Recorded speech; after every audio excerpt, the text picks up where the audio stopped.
Улсын хурлын эдийн засгийн байнгын хороо өнөөдрийн буюу 2012 оны 10 дугаар сарын 31-ний өдрийн хуралдаанаар хоёр асуудлыг хэлэлцлээ. Нэгдүгээрт нь төрөөс мөнгөний талаар 2013 онд баримтлах бодлогыг батлах тухай улсын хурлын тогтоолын төслийн анхны хэлэлцүүлгийг хийж ажлын хэсгээс гаргасан саналуудаар санал хураалт явууллаа. Мөн энэ өдөр Мяд компани үйл ажиллагааны талаарх мэдээллийг сонссон юм. Мэдээллийг Мяд компани захирал орхон болон тус компани удирдлагууд хийж өнөөгийн зах зээлийн байдал, ирээдүйн хэтийн төлөв, парк шинжилгээний талаарх мэдээллүүдийг өгсөн юм. Мяд компани нь Монголын агаарын тээврийн үйлчилгээг үзүүлэгч гол компанийн хувьд Аз, Европ руу нислэг хийдэг юм. Өнөөдрийн байдлаар түрээсийн 4 онгоцтой ажиллаж байна. Нэг онгоц шинээр худалдаж авахар гэрээгээ байгуулж урьдчилгаа төлбөрөөр хийж эх 6 дугаар сард оруулж ирэх юм байна. Таны танилцуулж байгаа төлөвлөгөөр бол энэ 13, 14, 15 онд бол орлого нэмэгдэх юм байна.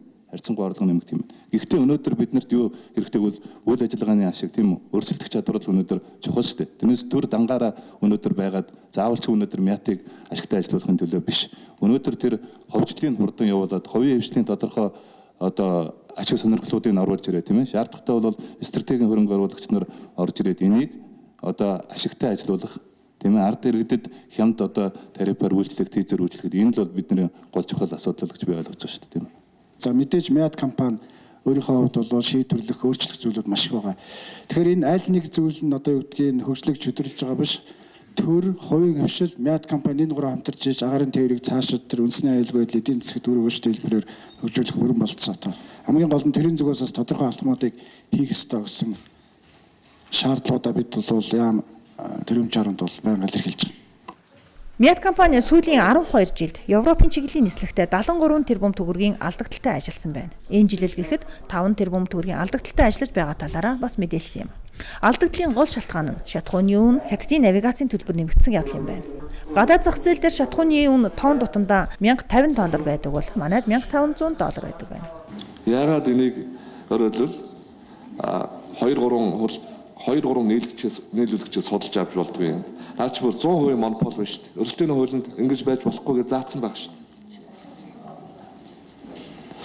Тэгээ энэ асуудлыг яаж шийдэх гэж байгаа. Тэгээ гарц алга та нарт энэ асуудлыг үнэтэй байдаг л гэдэг. Тэгсэн мөртлөөс худалдаж авах чинь та нарын ирэх шүү дээ. Хинээс судалж авах чинь. Тэрэгч байсан, хуйгч байсан. За бид шатхууны нийлүүлэлтийн асуудлаар албан ёсоор тендер зарладаг жил болгон.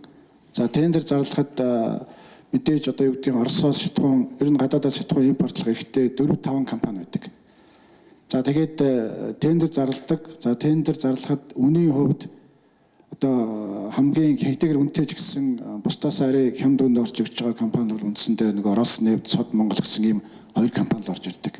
Бид бол хамгийн одоо хямд үнд өгч байгааг шалгаруулах үүрэгтэй. Тэр холбогдох тендерийн хуулийн дагуу тэгээд явж байгаа.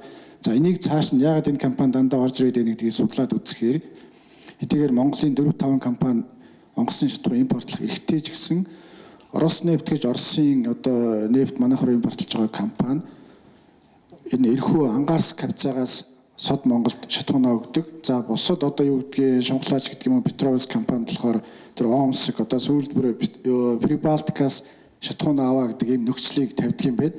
За тэгэхээр үндсэндээ бусад импортлагч компаниуд тэр холоос мэдээж эрхүүгээс нааш нь оруулж эрхүү эсвэл Оросын Европ хэсгээс оруулж ирэх гэдэг чинь тээврийн зардлаараа үнийн хувьд одоо тэр Орос нефть Сод Монголын Мяд компани нийлүүлж байгаа шатхуунтай үнийн хувьд өрсөлдөх чадваргүй болчихж байгаа. Мяд чинь олон улсын агаарын тээврийн онгоц юм уу эсвэл нийт Монголын одоо дотоодын агаарын тээврийг хариуцах хэрэгтэй юм уу?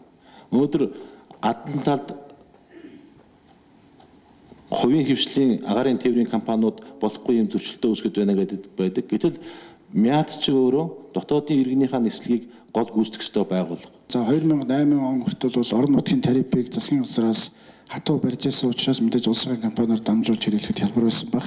За яагаад зогсоосон гэхээр ерөөсөө их хурлын одоо түрүүний презентацийн дээр дурдсан их хурлын тогтоол гараад Мяд компаниуд орон нутгийг нислэг үйлдэхийг зогсоосон. За энэ ямар учиртай юм тогтоол гарсан гэхээр ерөөсөө орон нутаг олон улс гэсэн одоо бизнесийн хоёр чиглэл байна. Мяд бол олон улсынхаа чиглэл рүү анхаарад агаарын хөлөг үйл ажиллагаагаа тийшээ анхаарлаа хандуулж ажиллая. За орон нутгийг бол хувийн хвшлийн одоо компаниудаар гүйцэтгүүлэх гэсэн ийм зарчмын одоо эдийн засгийн симпл бодлогын үүднээс их хурлын тогтоол гарч зогсоосон байна. Улсын их хурлын эдийн засгийн байнгын хорооны гишүүд мэдээлэлтэй холбогдуулан асуулт асууж хариулт авснаар өнөөдрийн байнгын хорооны хуралдаан өндөрлөлөө.